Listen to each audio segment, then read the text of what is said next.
윤석열 대통령이 오늘 헌법재판소에서 열리는 탄핵심판 4차 변론기일에 출석합니다. 오늘 김용현 전 국방부 장관에 대한 증인 신문이 진행되는데 여러 쟁점을 두고 치열한 진실 공방이 벌어질 것으로 보입니다. 취재기자 연결해서 자세한 내용 알아보겠습니다. 이경국 기자. 네, 헌법재판소에 나와 있습니다. 네, 윤석열 대통령 그제에 이어서 오늘도 출석할 예정이죠?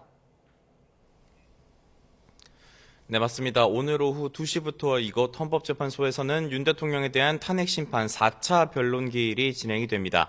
그제 처음 변론기일에 직접 나왔던 윤석열 대통령, 오늘도 직접 심판정에 출석할 예정입니다. 윤 대통령은 앞선 변론기일 때와 마찬가지로 서울구치소에서 법무부 호송 차량을 타고 경호 차량과 함께 헌재로 이동할 것으로 보입니다. 지난 3차 변론기일 때는 이 헌재 주변에 4천여 명의 경찰 기동대 병력이 배치가 된 바가 있는데 오늘도 헌재 주변 경비가 삼엄한 상황입니다. 경찰 버스가 헌법재판소를 사실상 둘러싸고 있는 상황인데요. 헌재 출입 역시도 엄격한 통제 아래에서 진행이 되고 있습니다. 네, 오늘 4차 변론기일에는 어떤 절차가 예정돼 있습니까? 네, 오늘부터 윤 대통령 탄핵 심판의 본격적인 증인 신문 절차가 시작이 됩니다.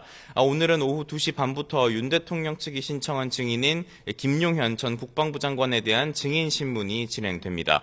윤 대통령 측이 먼저 30분간 김용현 전 장관의 신문을 하고 국회 측이 30분간 반대 신문을 진행합니다. 이어서 양측이 각각 15분씩 한 번 더 김 전 장관을 신문하는 순으로 진행될 것으로 보입니다. 앞서 국회 측은 이 증인들이 윤 대통령의 지시를 받았던 사람들이라면서 가림막을 설치하거나 윤 대통령이 퇴정한 상태에서 이 신문이 이루어져야 한다고 주장을 한 바가 있습니다. 오늘 실제로 이 같은 조치들이 이루어질지도 관심인데 다만 윤 대통령은 자신은 직무가 정지된 상태라서 어떤 영향력도 없다고 강조한 바가 있습니다. 네, 김용현 전 장관 신문 과정에서는 어떤 내용이 중점적으로 다뤄질까요? 네, 일단 개엄 전에 최상목 당시 경제부총리가 건네받았다는 비상입법기구 예산 관련 쪽지에 대해서 신문이 진행될 가능성이 있습니다. 이 쪽지는 이번 비상계엄 선포의 국회 무력화, 그러니까 국헌문란 목적이 있었는지를 판단할 주요 단서 중의 하나입니다. 윤 대통령과 김 전 장관 측은 의견 차이를 보이고 있는 상태입니다.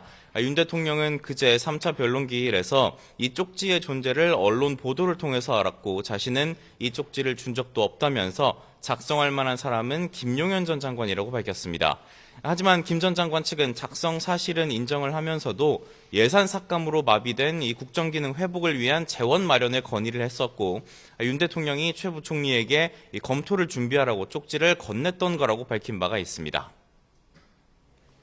네, 포고령 1호 작성 경위를 두고도 진실 공방이 이뤄질 가능성이 있죠. 네, 맞습니다. 비상계엄 선포 이후에 발표가 됐던 포고령 1호 안에는 정치활동 금지 등의 이 내용이 담긴 만큼 위헌 논란의 중심이 되는 내용입니다. 윤 대통령과 김 전 장관 측은 이 포고령을 누가 주도적으로 작성했는지를 두고도 의견 차이를 드러내고 있습니다.